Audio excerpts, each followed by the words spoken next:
안녕하세요. 또 만나 뵙게 돼서 반갑습니다.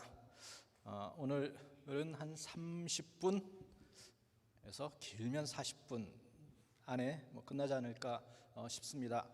저희가 어제는 신앙의 우리 개인의 신앙의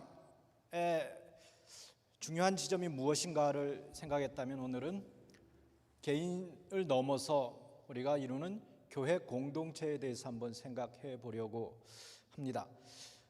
제목은 성찰하는 그리스도인과 그 공동체라고 잡았습니다. 여러분, 누가복음 10장에 보시면 마르다와 마리아의 이야기가 나옵니다. 혹시 기억하실지 모르겠습니다. 예수님을 마르다와 마리아가 자매잖아요. 집에 초청하고 말씀을 듣는데, 마르다는 열심히 주방에서 요리를 해서 예수님과 제자들을 분주하게 대접하는 일이 있죠. 반면에 마리아는 어떻게 했습니까? 가만히 예수님의 발 앞에 앉아서 예수님 하시는 말씀을 들었죠. 제가 오늘 나누려는 말씀은 이 얘기를 길게 풀어나갈 건 아닙니다. 이 마르다와 마리아의 이 삶의 이 두 가지 대조되는 이 모습을 교회 역사에서는 예수님을 따르는 자의 삶의 두 가지 방식을 대표하는 것이라고 읽어왔습니다. 즉, 몸을 부지런히 움직여서 예수님을 섬기는 것도 우리의 스피리추얼리티, 영성의 한 표현이고, 때로 모든 것을 잠시 다 내려놓고 예수님의 무릎 앞에, 발치 앞에 무릎을 꿇고 시간을 보내는 것 역시 깊은 영성의 표현이라는 겁니다. 그래서 이 서구 수도원이라고 있죠. 이 수도원 전통에 보면 마르다의 영성을 따르는 수도원과 마리아의 영성을 따르는 수도원, 크게 이 두 가지로 전통이 나뉘어져 있습니다. 그래서 이 마르다처럼 부지런히 몸을 움직여서 예수님을 섬기는 이 수도원의 전통을 한국말로는 활동수도회, 영어로는 액티브 오더라고 부르고요. 마리아처럼 잠잠히 예수님 앞에서 예수님의 말씀을 듣고 묵상하는 삶을 추구하는 수도회를 관상 수도회라고 부릅니다. 컨템플레이티브 라이프, 이렇게 표현하죠. 그래서 컨템플레이티브 오더라고 표현합니다. 이 말은 시대에 따라서, 각각의 시대의 필요에 따라서 때로 우리는 마르다처럼 몸을 부지런히 움직여서 예수님을 섬겨야 될 때가 있고, 또 시대에 따라서 혹은 마리아처럼 잠잠히 조용한 곳에 들어가서 문을 닫고 기도하면서 예수님의 음성을 듣고자 할 때가 있어야 한다는 겁니다. UBC 캠퍼스 내에 리젠트 칼리지라고 있죠. 기독교 크리스천 신학교입니다. 몇 해 전까지 거기에서 가르치시다가 지금은 미국의 어떤 신학교로 옮겨서 영성신학, 스피리추얼 티올로지를 가르치셨던 한스 보스마라는 교수님이 계십니다. 이분이 지난해 11월, 그러니까 코비드-19이 생기기 전이죠. 그때 짧은 칼럼 하나를 쓰신 걸 제가 본 기억이 있습니다. 그 칼럼의 제목이 마르다가 돌아왔답니다. Martha has made a comeback. 마르다가 돌아왔다라는 제목의 칼럼입니다. 그 칼럼이 이렇게 시작합니다. 점점 더 많은 사람들이 마르다의 정신없이 바쁜 삶을 존경하고 추종합니다. 반면에 마리아처럼 딴 세계의 삶을 사는 것 같은 사람들은 시대에 뒤처진 것으로 간주합니다.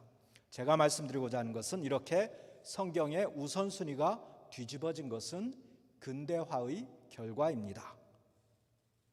근대화의 결과입니다. 혹은 어쩌면 근대란 우리가 성찰하는 삶을 외면한 부산물이라고 하는 것이 더 맞을지 모르겠습니다. 이렇게 그 칼럼을 시작했습니다. 즉, 우리가 살고 있는 시대를 한스 보스만은 성찰하는 삶, 리플렉시브 라이프를 외면한 그 삶의 결과다라고 얘기했습니다.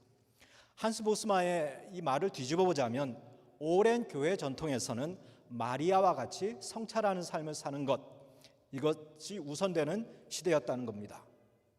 제가 이 중세 역사, 서양 유럽 중세사를 공부하는 것이 제 이제 본업입니다. 그 중세사가 중에 자크 르고프라는 프랑스 역사학자가 있습니다. 이 양반이 중세 유럽의 이 변화를 시간관념, 시간 있지 않습니까? 이 시간에 대한 사람들의 관념이 어떻게 변했는가를 추적하면서 마리아의 시대가 어떤 식으로 마르다의 시대로 변해왔는지를 보여주었습니다. 이걸 기반으로 우리가 살고 있는 소위 말한 근대를 설명한 겁니다. 자크 르고프는 이 중세의 시간을 교회의 시간, 처치스 타임과 상인의 시간, 머천트 타임으로 구별했습니다. 교회의 시간은 수도원의 하루 일과에 따르는, 하루 루틴에 따르는 시간입니다. 수도원은 노동과 공부와 기도, 이 세 가지를 큰 가치로 생각했고, 자연 절기에 따라서, 말 그대로 선라이즈와 선셋에 따라서, 일출과 일몰에 따라서 이제 하루가 정해진 거죠. 그래서 교회의 시간은 본질적으로 자연의 시간이고 농부의 시간이었습니다. 중세에는 밤에 일을 할 수가 없잖아요. 자연 채광을 받을 수 있는 낮에만 일이 가능했지요. 그래서 밤 시간대 야간 작업 혹은 초과 근무 이런 것이 중세에는 없었습니다. 자연히 이 시간 속에서 인간은 자연과 함께, 자연과 더불어 살아가는 삶을 살았습니다. 그래서 자연의 시간은 누구에게나, 부자나 가난한 자나 24시간 동일하게 주어진 기프트, 선물이었습니다. 그런데 중세가 끝나고 무렵, 즉 근대의 자본주의, 캐피탈리즘의 원형, 프로토타입이 등장하면서 상업이 발달하고 도시가 생겨나면서 사람들이 가지고 있는 이 시간의 관념에 대한 변화가 생겼습니다.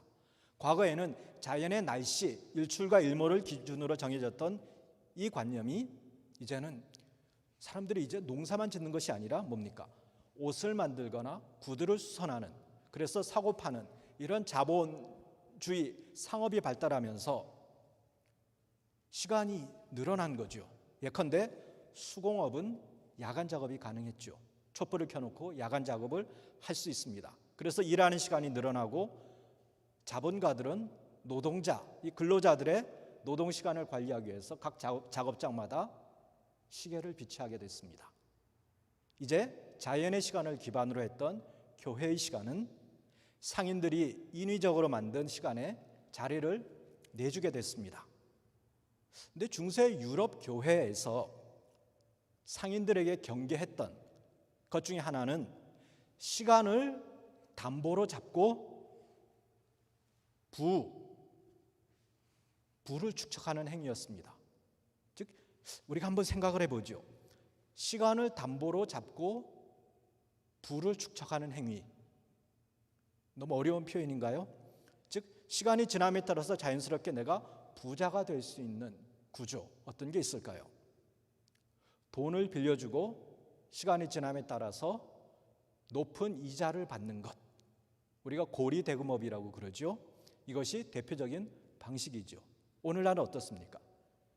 목 좋은 밴쿠버 시내에 그럴 가능성은 별로 없겠습니다만 집을 한 채 떡 사두면 어떻게 됩니까?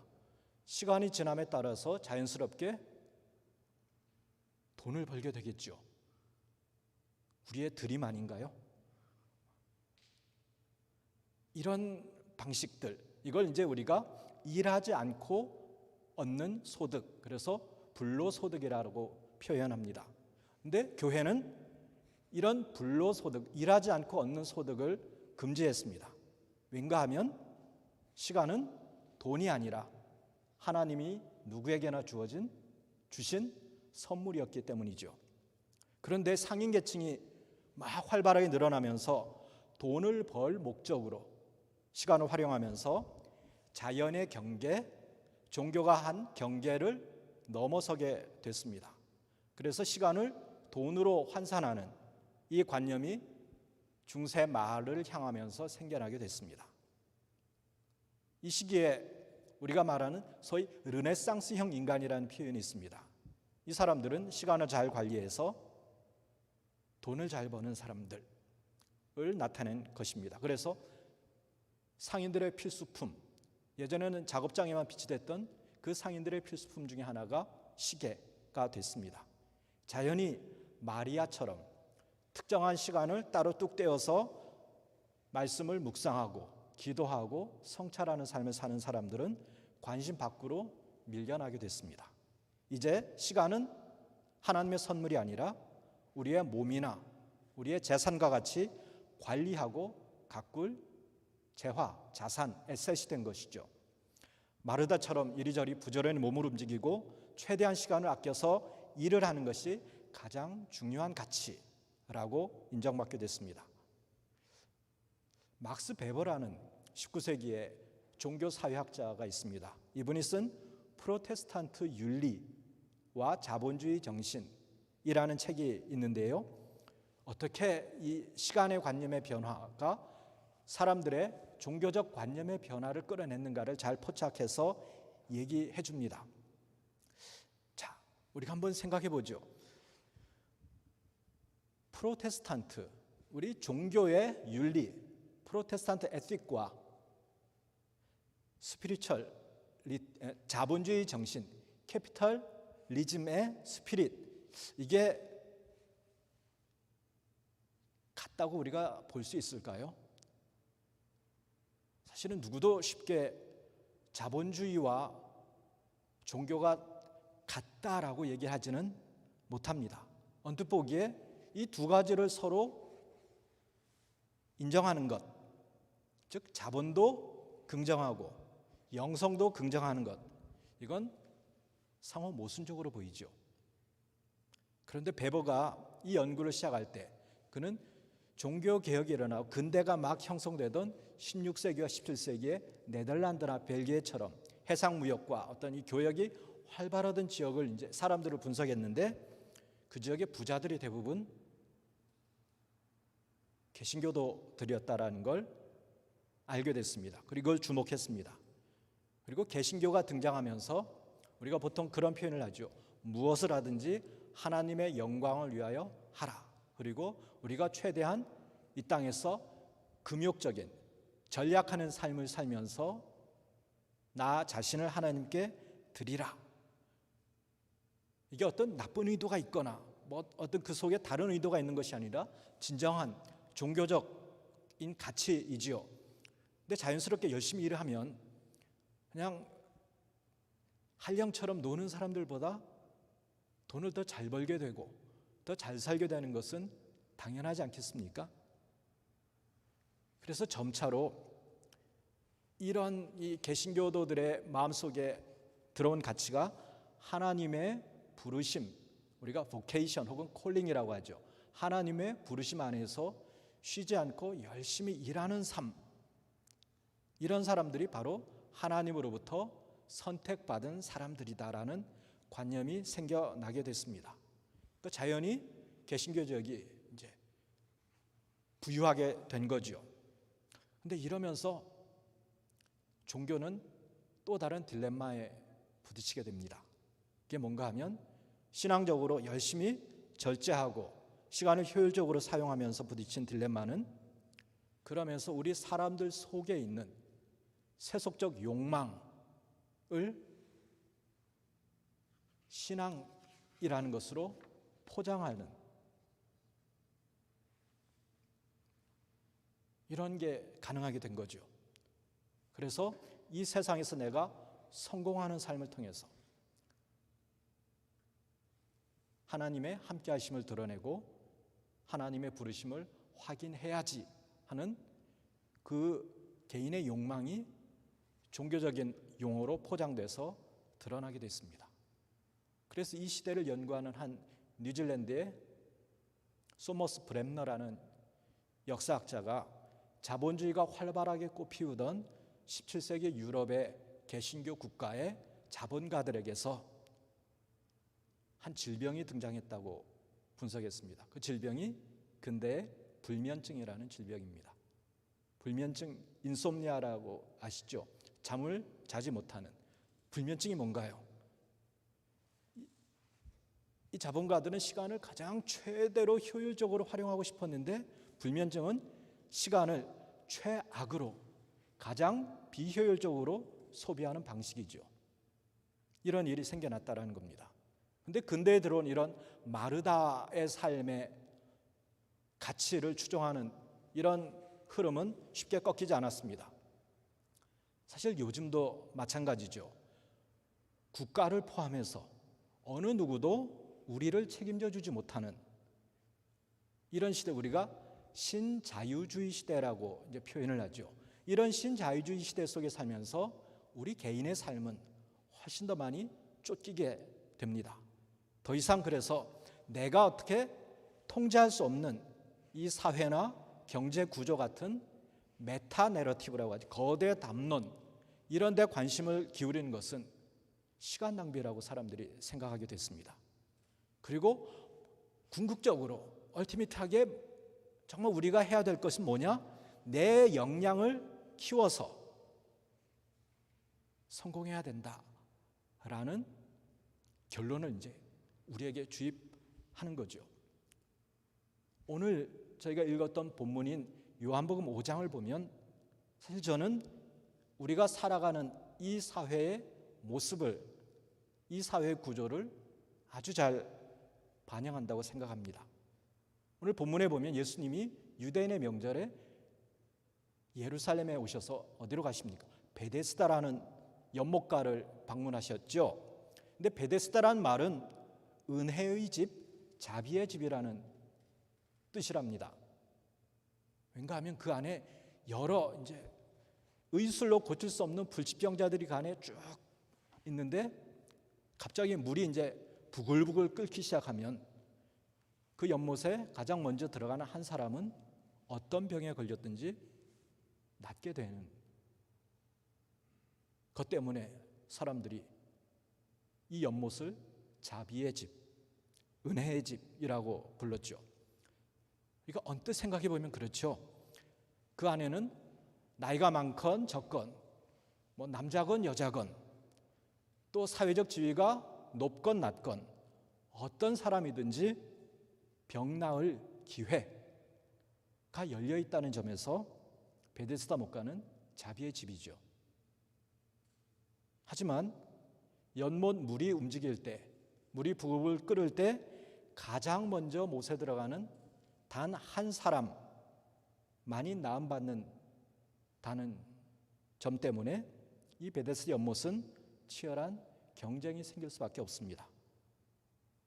그래서 베데스다는 누구든지 나을 수 있는 자비와 은혜의 공간인 동시에 그 혜택을 가장 먼저 물에 들어가는 단 한 사람만이 받는다는 점에서 그 한 사람을 제외한 모든 사람에게는 절망의 공간인 거죠. 한번 그 모습을 생각해 보죠. 평소에는 서로 돕던 환자들이 물이 움직인다, 누가 소리치면 어떻게 되겠습니까? 그 결정적인 순간에는 서로 경쟁자가 될 수밖에 없는, 그래서 서로 먼저 들어가기 위해서 몸싸움을 할 수밖에 없는 그런 공간이 됩니다. 그리고 늘 언제 물이 움직일지 알지 못하는 미래에 대한 불안, 과연 물이 움직이기는 할까? 이런 미래에 대한 불안과 염려가 늘 존재하는 곳입니다. 그래서 실은 자비의 집이라고 이름 붙여진 이 베데스다 연못가는 실제로는 가장 무자비한 집이 되는 것이죠. 이 베데스다 연못가를 한 문장으로 나타내는, 가장 잘 나타내는 광고 카피가 예전에 있었습니다. 한 30년 전에 광고 카피인데요. 죄송합니다. 옛날 얘기여서. 아무도 2등을 기억하지 않습니다. 뭐 이런 카피가 있었거든요. 이런 거죠. 베데스다 연못가를 한마디로 나타내자면 아무도 2등은 기억하지 않습니다. 근데 이 베데스다 연못가는 오늘 우리의 세상을 그대로 보여주고 있죠. 베데스다 연못과 같이 우리는 이 사회가 무한대의 경쟁 사회라는 것을 알고 있습니다. 그래서 능력 위주의 사회, 소위 말하는 인류만이 살아남는 이 사회로 변해가면서 우리 모두는 경쟁심과 팽팽한 긴장감 속에 살아갈 수밖에 없습니다. 이런 곳에서 우리가 고상하게 도덕적 가치, 윤리, 약자에 대한 배려, 자비심, 이런 건 쓸모없는 단어가 되어버린 거죠. 그런데 베데스다 목가가 우리 사회의 축소판, 우리 사회를 그대로 작게 옮겨놓은 것이라고 할 때 실은 우리가 간과하지 말아야 될 것, 놓치지 말아야 될 게 또 하나가 있습니다. 그것은 이 사람의 출신 성분과 나이와 모든 것을 불문하고 하나의 공통점이 뭡니까? 베데스다 연못가, 모든 사람이 병들어 있다라는 거죠. 사실 자세히 따져보면 병들지 않은 사람은 없습니다. 겉의 화려함이나 승승장구하는 듯 보이는 그 현실의 이면에는 육체나 정신이나 영혼의 질병으로 남모르게 고통하는 사람들이 너무도 많습니다. 그래서 이 사회 속에서 병든 생각을 하고 병든 말을 하고 병든 행동을 하기도 하는 거죠. 근데 예수님이 이런 베데스다 연못에 오셨다라는 것, 이건 어떤 비유로 들 수 있는가 하면 하나님이 하나님을 떠나서 죄 가운데 병들어 있는 우리 인류의 신방으로 오셨다라고 이해할 수 있습니다. 그리고 예수님이 이 베데스다 목가에 오셔서 처절하게 그 속에서도 가장 소외되어 있는 38년 동안이나 그 속에 있던 한 병자를 주목한 거죠. 38년 동안이나 베데스다 연못가에 있던 그 병자가 상징하는 것이 무엇일까요? 아마 그는 불치병자들만 모인 베데스다 연못에서도 가장 낙오되고 가장 소외된 절대 절망을 상징한다고 할 수 있습니다. 그런데 예수님은 바로 그 사람을 주목해 보셨습니다. 그리고 그에게 뭐라고 하십니까? 내가 낫고자 하느냐라고 물으셨죠.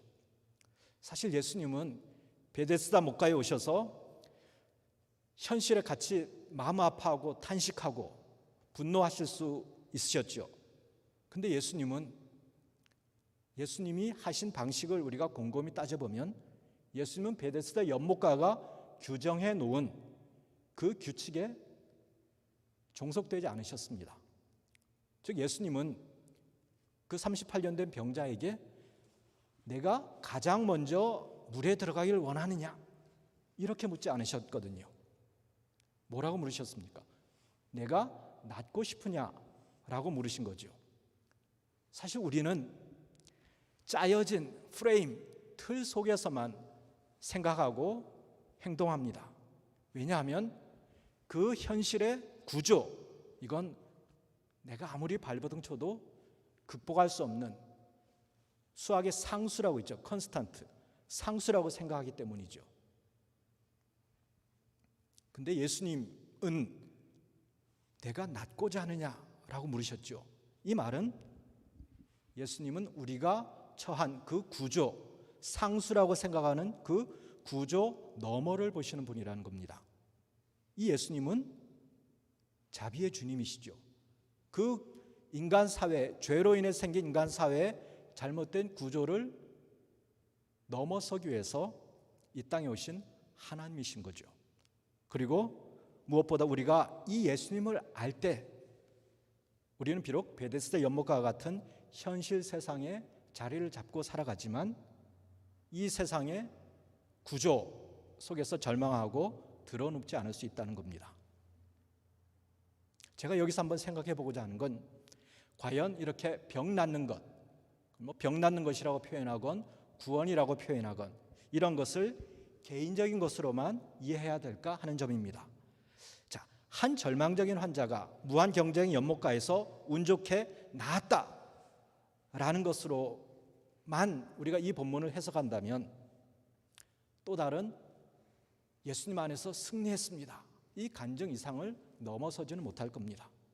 우리가 여기서 먼저 생각해야 될 것은 예수님은 그 베데스다 연못가가 정한 규칙, 가장 먼저 물에 들어가는 한 사람만이 나을 수 있다는 그 법칙에 구애받지 않고 그 법칙에 제한받지 않고 오직 예수님의 방식으로 그 병자를 고쳐주셨다는 겁니다. 예수님의 방식은 베데스다 목가의 방식과 달랐죠. 그리고 예수님의 일하심은 아무도 소망을 두기 힘든 가장 절망적인 환자를 주목해 보시는 거기서부터 시작됐다는 겁니다. 이는 우리가 공동체가 지향해야 될 대상이 누구인지에 대한 힌트이기도 합니다. 그리고 공동체의 가장 핵심 역할은 작은 자 혹은 소외된 자에 대한 공감과 배려일 수 있다는 거죠. 이러한 사람들이 담길 때 그 공동체는 구원을 담아낼 수 있는 공동체가 되는 것입니다. 왜냐하면 우리의 공동체는 우리의 자격과 우리의 능력으로 구성되는 것이 아니라 오직 일방적인 하나님의 은혜로 이루어지는 것이기 때문입니다. 도스토옙스키라는 러시아의 위대한 소설가가 있죠. 가라마조프가의 형제들이라고 여러분 분명 읽어보진 않았지만 들어는 보셨을 그런 이름이죠. 거기에 보면 양파 한 뿌리라는 아주 작은 이야기가 담겨 있습니다. 옛날에 아주 악한 삶을 살았던 한 할머니 한 분이 돌아가셨어요. 근데 이 할머니는 착한 일이라고는 살아생전에 한 개도 없어서 하나님이 불이 막 들끓는 연못 속에 여인을 집어넣었습니다. 근데 이 여인에게 수호천사, 가디언 엔젤이 있었는데 이 할머니가 너무 가여웠어요. 그래서 이 수호천사가 이 할머니의 일생을 이제 비디오로 돌려보기를 하면서 쭉 정말로 착한 일을 한 게 하나도 없을까를 이제 계속 편집하면서 이제 들여다본 거죠. 한 20배속으로 쭉 인생을. 그러다가 한 가지 이 여인이 선행을 한 걸 발견합니다. 그게 뭔가 하면 지나가는 거지에게 여인이 양파 한 뿌리를 이제 건네서 배고픈 거지에게 양파 한 뿌리를 건넸던 선행을 이제 한 걸 발견한 거죠. 그래서 수호천사가 하나님께 이제 기도합니다. 이 여인이 이런 선행을 했으니까 은혜를 베풀어 주십시오. 그래서 하나님이 이 여인의 말을 듣고 이 수호천사의 말을 듣고 이렇게 말씀하셨어요. 그 양파 한 뿌리를 가져다가 저 불타는 연못 속에 있는 여인에게 던져줘라. 여인이 그 양파를 잡으면 그 줄기를 끌어당겨서 여인을 연못 밖으로 건져내면 여인은 낙원으로 들어갈 수 있을 거다. 그래서 천사는 어떻게 했겠습니까? 그렇게 양파를 던져주고 여인은 양파를 잡았죠. 그리고 이제 막 끌어올렸지 않겠습니까? 근데 거의 다 끌어져 왔을 때 연못 속에 있던 또 다른 죄인들이 이 여인이 연못 밖으로 빠져나가는 걸 보고 어떻게 했겠습니까? 나도 빠져나가고 싶어서 그 여인의 팔다리 온 몸에 다 메어 달렸겠죠. 근데 그때 여인이 어떻게 했을까요? 있는 힘껏 같이 끌어올렸을까요? 있는 힘껏 발로 차고 몸을 비틀어서 매달린 사람들을 떨어뜨렸습니다. 밖으로 빠져나가야 될 사람은 너희들이 아니라 바로 나야. 이건 내 양파야. 너희 것이 아니야. 저리 가. 뭐 이렇게 했죠. 이 여인이 이 말을 하자 즉시 양파 줄기가 끊어졌습니다. 그리고 여인은 다시 불구덩이 속으로 떨어져서 지금까지 불타고 있답니다. 천사는 울면서 떠나갔습니다. 이게 양파 한 뿌리라는 이야기입니다.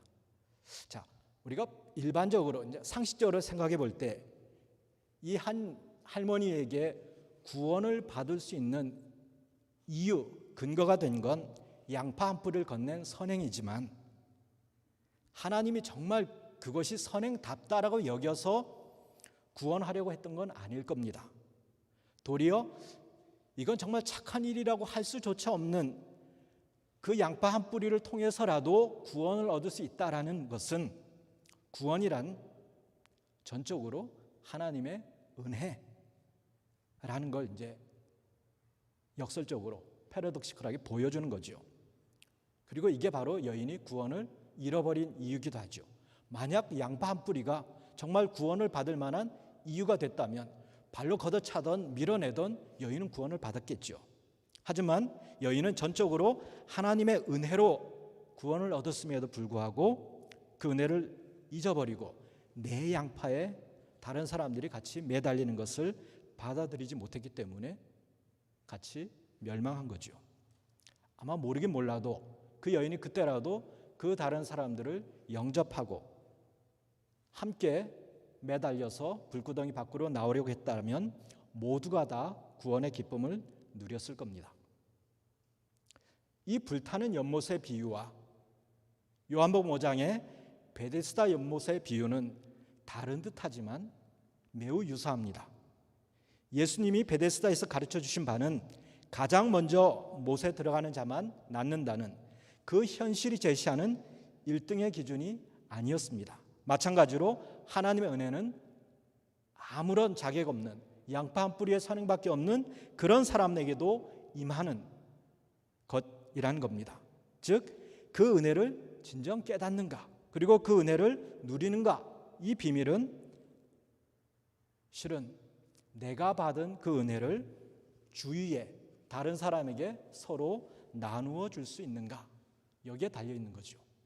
나만 고침을 받아야 되고 나만 구원을 받아야 되는 현실에서 기꺼이 남을 위해서, 타인을 위해서 자리를 내어주고 어깨를 내어줄 때 하나님의 은혜는 자격 없는 우리 모두에게 임하시는 거죠.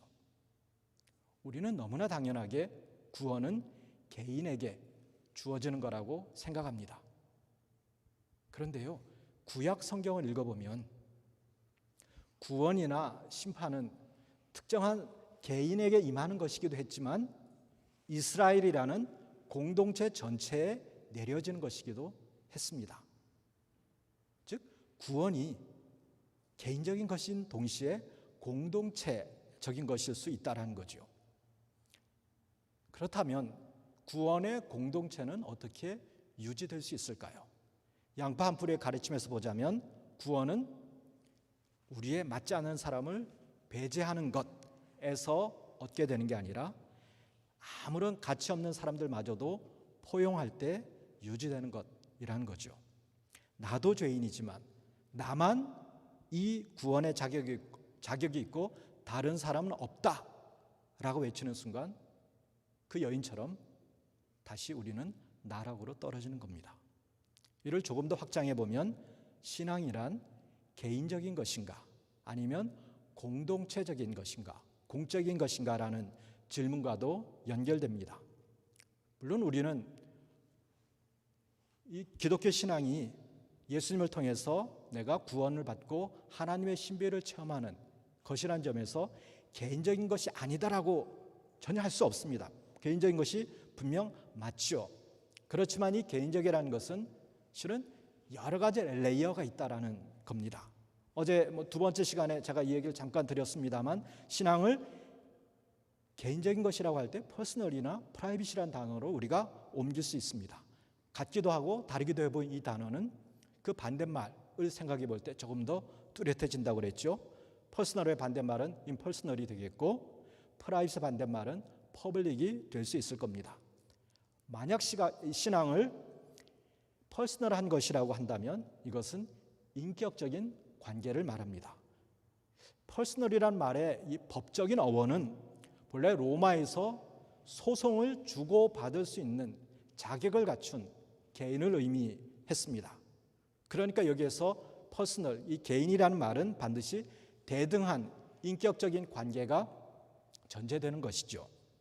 그래서 개인 신앙이라고 할 때는 하나님과 나와의 인격적인 관계와 더불어서 교회 안에서의 인격적인 관계뿐 아니라 타인과 이 사회 속에서의 관계도 인격적일 때 우리는 비로소 개인 신앙을 갖췄다라고 얘기할 수 있는 겁니다. 또 다른 의미에서 개인 신앙, 이걸 프라이빗이라고 한다면 외부에서 나의 신앙에 대해서 왈가왈부하거나 어떤 간섭하거나 침해할 수 없는 나만의 자유를 의미하죠. 하지만 이렇게 신앙을 프라이빗한 데만 가두어 둘 때 자칫하면 우리의 공동체는 우리가 속해 있는 사회와 임퍼스널한 관계를 맺기가 쉽습니다. 즉 신앙이 프라이빗한 데만 머문다면 우리는 하나님과 사회 공동체와의 관계 형성을 통해서 이루어지는 신앙의 인격, 퍼스널리티를 형성할 수가 없다는 거죠. 즉 교회의 공적인 기능, 공공성 이런 걸 우리가 얘기하기 위해서는 그 교회를 구성하고 있는 우리 모두의 신앙이 사적인 것이기도 하지만 공적인 자산이다라는 걸 인식해야 된다는 겁니다. 그래서 우리가 속한 사회 공동체에서 종교란 단순하게 프라이버시의 영역만이 아니라 우리의 퍼스널리티, 우리의 인격을 드러내는 공공의 장소이기 때문에 그런 것이죠. 다시 베데스다 연못가로 돌아가 보면 예수님이 전해주신 진정한 메시지는 불치병자, 어떤 사람도 예수님 안에서 나음받을 수 있습니다 라는 이 표면적인 메시지가 아니라는 거죠. 예수님은 이 세상이 정한 방식을 넘어서서 일하는 분이시라는 겁니다. 그리고 이제 이 세상이 진정한 자비의 집, 진정한 베데스다가 되느냐 아니면 불타는 지옥 연못이 되느냐는 우리의 삶이, 우리의 선택이 예수님의 방식을 따르느냐 그렇지 않느냐에 달려 있다는 겁니다. 공동체 얘기를 했습니다. 교회란 무엇일까요? 에베소서 1장 23절에 보면 사도 바울이 교회를 그리스도의 몸, Body of Christ라고 표현한 부분이 나옵니다. 이 말은 교회의 에센스, 본질은 베데스다 연못과 같은 그런 소외된 장소를 찾아가신 예수님, 몸소 찾아가신 예수님과 같아야 한다라는 뜻이겠죠. 그 속에서도 가장 희망을 볼 수 없는 자에게 다가가는 것, 그것이 그리스도의 몸된 공동체의 역할일 겁니다. 베데스다 연못가의 그 현실, 경쟁에서 가장 먼저 못에 들어가야만 낫는다는, 성공한다는 그 현실을 전부라고 생각하고 살아가는 그 사람들에게 예수님 안에서 그 너머가 있다라는 걸 알게 하고 그 너머로 함께 손잡고 걸어가자고 하는 그런 공동체 말입니다. 가장 먼저, 가장 빨리 남을 제치고 들어가는 것을 학습하는 그런 공간이 아니라 느리더라도 서로 더불어서 함께 걸어가는 그런 공동체 말입니다. 이런 공동체를 우리는 교회라고 부릅니다. 교회 대신 예수님이 바로 그 공간에서 기적을 만들어 내셨죠. 그렇다면 오늘 우리의 공동체가 만들어낼 기적이란 무엇일까요? 교회가 기적의 공간, 기적을 만들어내는 공간이 되어야 한다는 건 교회에 오니까 병이 낫고, 교회에 오니까 좋은 대학, 좋은 데 취직하고, 교회에 오니까 집 사니까 집값이 막 뛰고, 이런 축복받는, 이런 나의 성공을 간증하는 것으로 넘쳐나야 된다는 의미일까요? 물론 그것이 전혀 무시돼야 된다는 의미는 아닙니다. 근데 우리가 생각을 해보죠. 정말 큰 기적이란 무엇일까요? 제가 생각할 때 인간의 가장 큰 특징, 우리 모두가 외면할 수 없는 가장 큰 특징은 인간은 이기적이라는 겁니다. 즉 자기 중심적으로 살고 행동한다는 거죠. 그럼 우리가 뭐라 합니까? 자기애, 자기 사랑이라고 표현하죠. 이런 자기 사랑으로, 자기에 대한 애정으로 가득한 사람이 그걸 극복하는 것, 즉 자기를 버리고 자기를 비울 수 있는 것, 이것이야말로 인간이 할 수 있는 가장 큰 기적과 같은 일이죠. 우리는 극한 상황에서 이기심을 버리고 인간애를 행한 사건들, 이런 걸 보면서 기적 같은 일이라고 얘기하곤 합니다.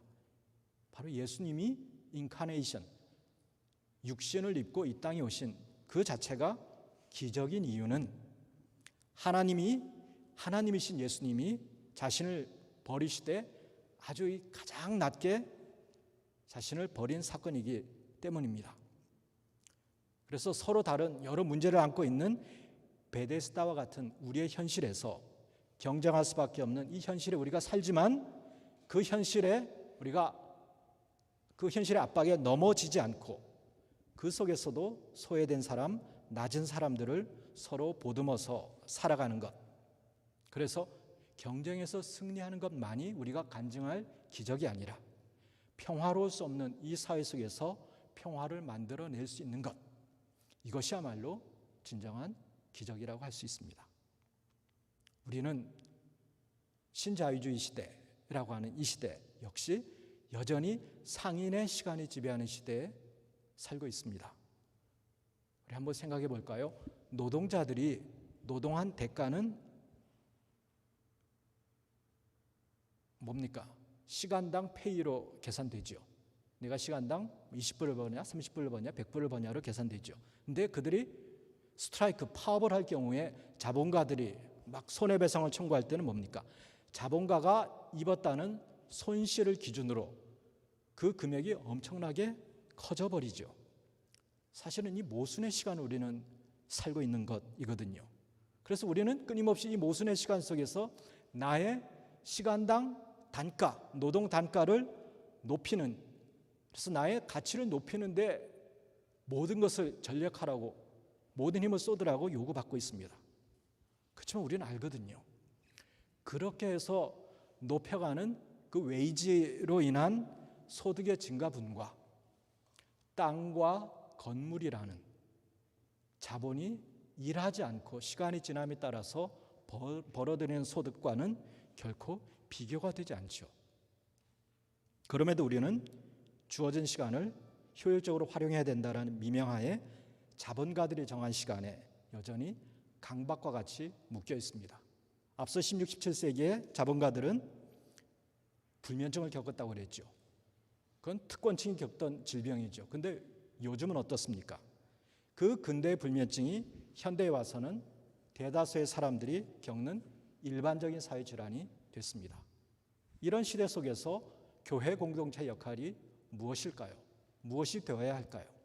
교회마저 베데스다 연못가에서 가장 먼저 물에 들어가는 걸 가르쳐주는 그런 곳이어서는 곤란합니다. 교회는 베데스다의 법칙을 넘어서는 그 너머의 법칙을 예수님에게서 배울 수 있다는 걸 제시해 주어야 합니다. 이것이 우리가 다시금 멈추어 서서 자신을 돌아보는 마리아의 시간이 필요한 이유죠. 이제는 자본의 시간이 정한 그 시간이 아니라 교회의 시간, 자연의 시간을 다시 생각해 봐야 합니다. 이런 우리 앞에 지금 느닷없이 벼락같이 마리아의 시간이 들이닥쳤습니다. 코비드-19으로 인해서 우리는 예기치 않게 전에는 경험해보지 못했던, 상상하지도 못했던 시간을 마주하고 있습니다. 그 시간은 고용주의 시간도 아니고 노동자의 시간도 아니고 그냥 말 그대로 우리 모두를 당황스럽게 하는 시간입니다.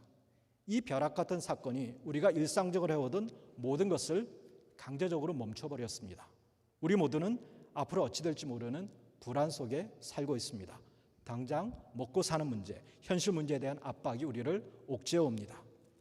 사실 이런 현실이 너무나 크기 때문에 멈추어 서서 돌아보고 성찰하는 이런 얘기는 우리와는 동떨어진 배부른 소리라고 생각할 수 있습니다. 그리고 뜬금없이 자본주의, 신자유주의 이런 걸 끌어들여서 얘기하는 것이 불편할 수도 있습니다. 하지만 우리는 이 전염병이 인간 사회에 던져진 새로운 현상들을 목도합니다. 그것은 우리가 지금껏 너무나 당연하게 여겼던, 당연하게 생각했던 그 모든 걸 리띵킹하게 만든다는, 재고하게 만든다는 겁니다. 지금껏 우리 북미주와 유럽의 자본주의 그리고 신자유주의 체제는 누구도 건드릴 수 없는 언터처블한 대상이었습니다. 우리는 이 세계의 자본의 교류가 멈추고 상품을 만드는 공장이 멈출 수 있다는 상상을 해본 적이 없습니다. 저는 여전히 지금도 가끔 꿈을 꾸고 있는 것 같다는 생각을 할 때가 있습니다. 그렇기 때문에 지금이야말로 우리는 상상해보지 못했던 그 현실을 마주하고 냉정하게 되돌아봐야 할 때입니다. 전문가들은 이렇게 얘기하죠. 이 상황이 성찰하지 못하고 멈춤없이 내달았던 인간의 탐욕이 만들어낸 결과다. 그렇기 때문에 이 코비드-19의 문제는 단순히 질병을 치료하는 의학의 혹은 약학의 문제만도 아니고 질병이 어떻게 퍼져나가는지를 분석하는 사회 역학으로만 해결할 수 있는 문제도 아니라는 겁니다.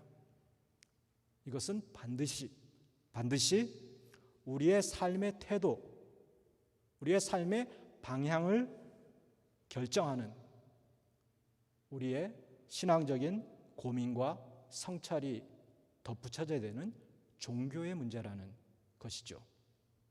우리가 고통스러운 현실을 마주할지라도 그 현실을 넘어서는 우리의 성찰만이 진정한 해답을 만들어갈 수 있습니다. 그래서 우리 교회 공동체는, 그리스도인들은 이런 현실과 현상을 넘어서서 생각하고 읽어내는 노력을 해야 합니다. 이것이 이 혼란한 시대 속에서 그리스도인들과 그들이 모인 교회 공동체가 이 사회 전반에 할 수 있는 작은 하지만 정말 중요한 기여일 겁니다. 결론적으로 말씀을 다시 맺습니다. 교회 역할은 이 시대가 요구하는, 시대에 부합하는 최상의 효율을 만들어내는 그런 것이기보다 사람들로 하여금 한밤중 가던 길을 멈추어 서서 성찰하도록 도와줘야 하는 것입니다. 세상의 시간, 자본의 시간, 상인의 시간과는 다른 하나님의 시간, 교회의 시간이 있음을 알려주는 것입니다. 그래서 어느 누구도 하나님의 선물인 이 시간을 빼앗아서 나의 배를 채우기 위해서, 탐욕을 채우기 위해서 하는 그런 것을 막아서도록 하는 겁니다. 더불어 베데스다 목가와 같은 이 상황에서 우리는 그리스도의 몸인 우리의 교회를 다시 생각하면 좋겠습니다. 예수님을 중심으로 생각할 때 우리는 이 사회의 구도를 넘어서는 기적을 기대하고 기적을 만들어갈 수 있습니다. 냉혹한 현실 속에서도 서로를 밟고 넘어서려 하기보다 함께 어깨를 내어주고 다 같이 걸어가는 진정한 자비의 집을 만들 수 있습니다. 삼성교회 공동체 지체들 모두 이 예수님 안에서 진정 아름다운 자비의 공동체를 이뤄가기를 진심으로 기도합니다. 우리 기도할까요? 하나님 아버지, 우리가 살고 있는 이 자본의 시간이 지배하는 이 시대 속에, 또 그 속에서 최상의 효율과 이 구조에서 핏에서 살아남기 위해서 몸부림쳐야 되는 우리의 현실 속에서 그 현실을 넘어서는, 그 베데스다와 같은 구조를 넘어서서 그 구조를 깨뜨리고 새로운 구조를 만들어 나갈 수 있다라고 말씀하시고 그 모습을 보여주신 예수님을 우리가 생각하게 도와주십시오. 그래서 우리가 이 땅에 경쟁하고 치열하게 약육강식으로 살아가는 이 구조를 넘어서서 서로를 보듬고 또 약자를, 또 소외된 자들을 함께 모아서 걸어가는 그런 진정한 기적의 공동체를 만들어갈 수 있도록 하여 주십시오. 삼성교회 청년부 지체들이 예수님 안에서 아름다운 자비의 집을 만들어가는 공동체가 되게 하여 주시기를 기도합니다. 예수님의 이름으로 기도합니다. 아멘.